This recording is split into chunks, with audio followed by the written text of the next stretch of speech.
I'm sorry, Senator Nielsen?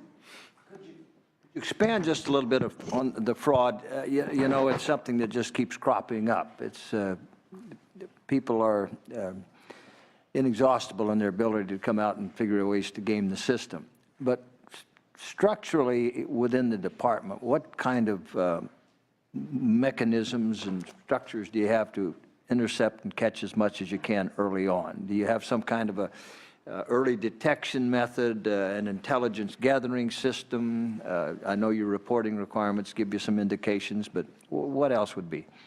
Well, it's reporting, the Isidorus really helps. That's being able to, we've got it programmed now where if we see any blips that are above like somebody's normal kind of intake and outgo, that automatically kicks out and we can address those. We also do our 1-800, we have a tip line, and it's amazing how the tattletale factor works. We do follow up on those, every single one of those that we follow, as well as becoming more in tune with the processes and flows of material through California, not just our specific bottle bill material, but all the plastics and fibers and things, and tracking those and seeing where they show up to be, so if we can snag people. And then our work with Department of Justice and are trying to do a more outreach with our local law enforcement. We've made a lot of progress in the last couple of years, is working with tips that we get because, like you mentioned, Senator, some of these folks are into other naughty things that probably go beyond our bottle bill.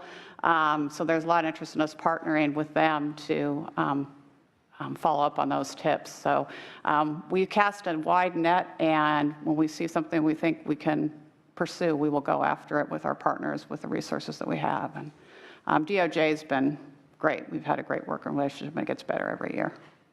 I compliment you on the vigilance and the progress then. I've had a real visual of this, though. I've been around this issue for many, many years, ever since it really started. But I visualize these big trucks lumbering around, which we see all the time, and I represent large communities that have those big lumbering trucks. But I also, 3 to 4 days a week, drive into town to get the mail in the little town of Gerber, and there's a little mom and pop recycler right there buzzing away too. It's at all levels. Thank you. All right. Are we ready for a phase 2 proposal, and have you made one, or where are we? Well, in legislation. We got beat up pretty good last year with our phase 2 proposal. That was a result of our workshops from 2011, 2012 about how to get the program back on its feet. And it was interesting, Senator Nielsen, as you mentioned, a lot of us have been doing this for a while, and not much surprising came out of those workshops about the program participants and how they fit into the program. But we, what we found was that those big tough issues is what we presented last year in the phase 2. Eliminating, reducing and eliminating the processing fee offset was the big one. Also, we were looking at adjusting the handling fee process and curbside payments and local government enforcement. We also, took our lumps on that, but we also went back and looked to see if there's anything that we could do that was easy. And we're still faced with the tough decisions.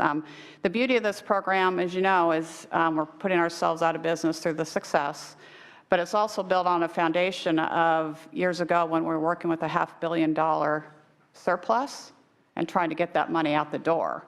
And now we're still faced with that issue of we set up the statute to keep people, whole, and there's just not the money for it anymore. So the audit last year, the Bureau of State Audits, when we were working on our proposal, there was still some thought, maybe some doubts about the oversight of the program and the management, where we're getting all our nickels and dimes. So BSA did the audit. So with that pending and with us kind of regrouping after last year, we didn't put, we're still working on it. We didn't think it was timely. And the fact that we've got a little bit of breathing room with these other efforts, that we probably could, it wasn't as urgent, but it's still there. It will come. So we are still believe in what we did last year. There's all those areas are the big dollars that we need to tackle. We're looking forward to working with folks on it. But we were encouraged by the audit report that came out in November. Had a lot of good recommendations for us, working with DOJ more fervently on fraud, which is great, and we're on the path of following up with all those recommendations. But the one that they came to the same conclusion we did is that eliminating or reducing the processing fee offset is the one way to get the big chunk of money. However, on that note, technically, if we had strong recycling markets for this material and found homes for it, what those processing fee offsets are designed to do, or the processing fee was designed to make up between the difference between the cost of recycling and scrap value. So the idea is we can get scrap value up, that processing fee amount goes down, and we wouldn't need an offset. So we're still working on that. That's like one of our primary overarching goals, not just for Bottle Build, but for CalRecycle as a whole, is that finding homes for those markets, making new materials at them, is an overall win for all our programs. So that's what we're focusing on. We're looking at, came painfully aware with the port issue that was recently resolved, is we still export most of our materials, our resources overseas. So we're pretty much a natural resource supplier for the rest of the world. So it does show how vulnerable we are to when things like that happen, of not having in-state or in-U.S. capacity for these materials. So we're following that. We're following the price of oil also has a direct correlation to the value of plastics and virgin plastic versus recycled plastics. So trying to get a better handle on the global issues as well, and how they all funnel down into program success as a whole. So would you expect some kind of outcome or refined proposal, phase 2 proposal next year, this year? We're working on it. I don't think we've had the bruises are still healing from last year. We do have a little bit of time, so we'll see. We've been outreaching. Our continuous outreach with stakeholders is we have our quarterly updates with the quarterly report that we do for a public meeting, so we get input from there. We have the next quarterly report should come out in like mid-April, early April, so that'll have the latest information on the status of the fund and our efforts. So we're constantly looking for ideas, but unfortunately we're still faced with the tough decisions. That we've got a lot of folks who've done this program for many years, and very apparent that they're all very valuable to the program, but also too they become very dependent on those funds to keep them going. So how do we accomplish those goals? Is streamline it, keep a high recycling rate, and keep our infrastructure intact. So. Thank you. Elio, if you have a comment on the funding issue and the reform issue. Yeah, thank you, Madam Chair. With regard to phase 2, the fund is in better condition now, but as we noted, there is still a structural deficit, and the earlier that you act to address that deficit gives you a little bit more time to phase things in or potentially take less drastic action. With regards to specific reforms, it's certainly something that we've looked at, that we did look at with the proposal last year, which we found to be one reasonable way to address the shortfall. That said, the legislature has a lot of options to address the shortfall, either by further reducing expenditures or reducing them in a different way, or even by increasing revenue through raising the CRV or incorporating new containers into the program. So those are things that you'll want to think about, but it's certainly something that we've been looking into and will continue to look into since it will be an issue moving forward. All right. That item was informational only. Thank you for that. No action is needed. Yes, I'm sorry, Senator Nielsen. Thank you for bringing up the port issue. It's one of the, obviously the agricultural issue was greatly important to me, but also the amount of recycling that was backed up there. That's huge. And that did impact this particular area quite a bit. I know that's something that's well beyond your control and largely ours as well. But do you have any estimate of how much product was backed up at the ports for those months, that it would be instructive to us. Yeah, the reason being to demonstrate the economic impact, to hope in the next 3 years before that contract comes due again, that we're a little cognizant of it. Do we have anything with volume data? We don't have the volumes yet. We're always in about a bit of a lag to find out how much that was, but I can get you the numbers because we did an export study not that long ago, so we could do some extrapolation on how much, given the length of time it was backed up. The good thing is that we haven't seen the need to do any disposal of that material yet. We were able to work with our local enforcement agencies and our recyclers and our waste management folks to find safe homes for that material in storage until it opened up. But if it would have gone any longer, we probably would have seen stuff that had to been disposed, just because, huge containers full of paper sitting around aren't exactly the safest thing. But we can get you the kind of our guesstimate of what we think, how it impacted and how long, and then on the monetary. Well, I would certainly appreciate staff kind of working on that data with you so it is available to us. It does have an impact, and there's even a public health impact, too, of things sitting around, at least a lot of the product that's in our containers. So that would be very helpful, just to keep track of things for the future. Thank you for bringing that issue up. It was a huge impact to this recycling industry. Lastly, though, probably you have no awareness of this. You did talk about some needing to be disposed of here, but one of the fears is the unreliability of us getting product out jeopardizes some of our export markets. Have you heard any rumblings about that? People saying, well, they're not reliable. We'll find product elsewhere. I've heard anecdotal, but nothing firm. I was really surprised at how little data there is on. We do have good data about how things get out of California and out of the port, but when it ends up, we kind of lose track of it. After there, we get general idea where it goes, but there's a lot of, it sounds like I mentioned the fact that we do have we're kind of like natural resources supplier to the rest of the world, and there's some stuff that may have a destination port in the Pacific Rim that may end up in Europe for fiber and things like that. So it's a difficult thing to track, but we're trying to get our head around it. I appreciate that. Thank you. All right. Are there any public comments on the department on this issue, recycling and recovery? Yes, that would be fine. Thank you, Chair and members. Reed Addis on behalf of the Local Conservation Corps. I think it's the appropriate place for us to make a comment here. We've had over 20 years of success working on recycling with bottles and cans. Last year, the administration and the legislature decided to expand our mission and expand the diversity of funding sources we use.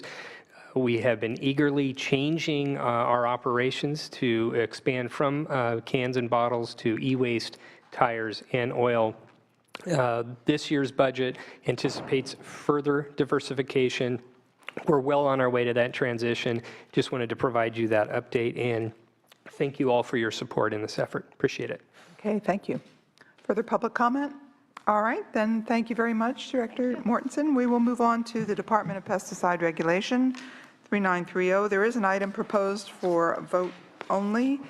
Before we take the vote, is there, the item is implementation of SB 1405.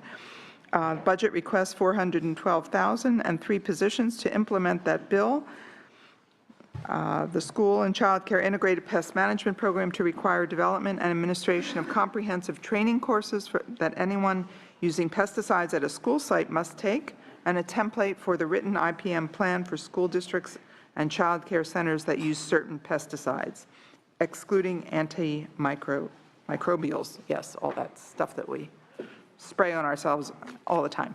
So that's for a vote only. Is there a motion? All right, it has been moved. Now, is there public comment on this item? All right, hearing none, please call the roll. Senator Wolk? Aye. Senator Nielsen? Senator Pavley? 2-0. All right, 2-0, that is approved. Yes. You may not have any information on this, but I'm always wary about new IT stuff. The state does not seem to be able to possibly get it right Now, in terms of your case, I'm sure this is not any billion-dollar problem like we've had in most agencies, but how are you moving ahead with your IT to make sure we don't have problems? That is our next item, a wonderful transition. Okay. First off, I have to remember important things. Good afternoon, Madam Chair, committee members, staff. Staff are important in our house. I am Brian Leahy. I'm the director of the Department of Pesticide Regulation. And Senator Nielsen, I'm going to address that. That's really, we have some written comments and then we'll take questions. The department wants to implement a project registration data management system, and the BCP is a request for $4.4 million over a four-year period. This is not a large amount of money for an IT project, but it is essential to the department. This will allow the department to transition from a cumbersome paper system to online registration. We don't take this issue lightly. The department has been vigorously working for about 3 years on this issue to develop a feasibility study that has been approved by the State Office of Technology, Caltech. And before we started before we really took a look at this, we took a real close look at our work process and systems to determine if improvements could be made. Our registration branch has worked very closely with professional IT consultants to develop a better process, and the costs of the projects include a rigorous independent oversight. Some of the advantages, of course, are at the moment, if a new pesticide, when an active ingredient is registered, it might generate 6 boxes of paper to come to us. This is cumbersome and inefficient and way to handle things. So what we're hoping, and these boxes, they actually have to move from branch to branch as the worker safety branch looks at it or the environmental branch looks at it. It's still by paper. So we're going to get to an online system that will make this process much more efficient. And it will allow different branches to look at things at the same time. It's also going to allow folks that need this information for their work, say pesticide applicators, poison control physicians, to look at it and have it online. This will help us, an online system, of course, would help us with delays. We currently, companies submit data to the department, as I said, by paper, sorry, so anyway, so one of the problems that we get is we get into a project by paper and then we see that it's incomplete. This system will allow us to not allow that to occur by when they submit it electronically, it'll ensure that everything is complete. Another delay that does happen is, of course, when our scientists figure out that there's challenges to human health or the environment and we need additional studies. The system won't help us with that, but it will help us in the long run. I can go into fees if you like, or would you like to talk about IT first? All right. Actually, are you finished, Mr. Leahy? I am finished with the IT section. We're asking for additional fees, which I've been asked to address as well. Yes, why don't you do that? Okay. So no one likes new fees, but by statute, the registration is supposed to cover its costs through registration fees. And also by statute, when we do need to raise our fees, we're supposed to do it through emergency regulations. Currently, the fees are not covering costs, so we're going to raise the fee from $750 to $1150. We haven't done this in 11 years, so this will cover our costs. And then I've also been asked to talk about some of the future challenges. As you know, pesticides are vital to food production, public health, resource management, and we always have events that occur. Ebola was an interesting example because when that occurred, they had to figure out how to sterilize the room. So that's a pesticide, that's the antimicrobial type pesticide you were talking about. And then marijuana is really a different kind of example where there's a lot of activity right now. There's a lot of people growing marijuana, but we don't have a regulatory scheme around it. So the department is working with the Water Board and California Fish and Wildlife, who's the lead agency. We're doing some education and outreach to legal growers, and we're to the California legal growers to ensure that they do follow California law. And we're more than willing to help in that effort. And then with that, I'll take any questions. Thank you, Director Leahy. I'm glad that you brought up the issue of the pesticides in terms of a future issue. One of my colleagues, my seatmate, Senator McGuire, is going to be introducing legislation in this area. You know, his district he views that as pretty much ground zero for these kinds of issues, and they're extremely complicated. I'm sure in many rural areas they are, but in his particular area it certainly is an issue. So I'm sure he's going to look forward to working with you on how this will be dealt with and regulated. So, LEO, your comments. Thank you, Madam Chair. We haven't raised any concerns with this proposal. All right. Finance? Yeah, Sue Montoya with the Department of Finance. We want to note that the IT project has fulfilled all the feasibility study requirements and has been approved by Caltech, and they did establish a robust business plan that we believe that the resources are needed and consistent with the department's mission. All right. So the proposal is to request $1.9 million from the regulation fund for 2 years, $400,000 in year 3, and $163,000 ongoing to develop this integrated information system. All right. Yes, Senator Nielsen. Thank you, Madam Chair. So this IT has a finite cost to get your system up, correct? Are you intending then to reduce the fee at such time as the thing is operational? The fee will be reduced. Well, if that happens, we would definitely, look at that. What we intend to do is every 3 years come in and look.